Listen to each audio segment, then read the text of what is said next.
అదే ఇంత చదివి ఇంత చేసి మీ డాడీ ఎంత పెంచి నువ్వు హోటల్లోకి వెళ్ళి కప్పులు కడతావు అలా లైక్ చాలా చీప్ గా చూసేవారు.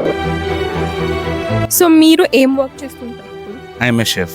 Chef. Okay. So how much do you earn? 60. So basic like freshers me field లో జాయిన్ అయినా అనుకున్న వాళ్ళకి ఎంత ఉంటుంది? 13-15.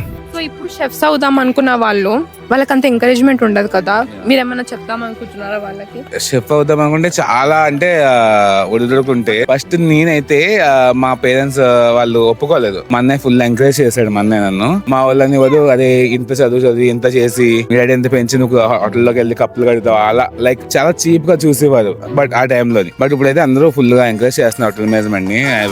ప్యాషన్ అయితే చేస్తే ఏదన్నా ఓకే. నాకు ఒక్క క్వశ్చన్ అబ్బా, మీ షెఫ్ కదా, ఇంట్లో కూడా మీరే వండాలా? నా బాధ అంతా అదే. నేను ఇక్కడ చేసి ఒక 10 days వెళ్తాను ఇయర్కి. ఆ 10 days మా డాడీ మా అన్నయ్య పెద్ద లిస్ట్ పెట్టి కూర్చుంటారు ఇంట్లోని. మా తమ్ముడు ఎప్పుడు వస్తాడో ఎప్పుడు చేయించుకుందాం ఎన్ని వండి తిందామని చెప్పేసి. మా మమ్మీకి రెస్ట్, మా వదినకి రెస్ట్ వెళ్ళానంటే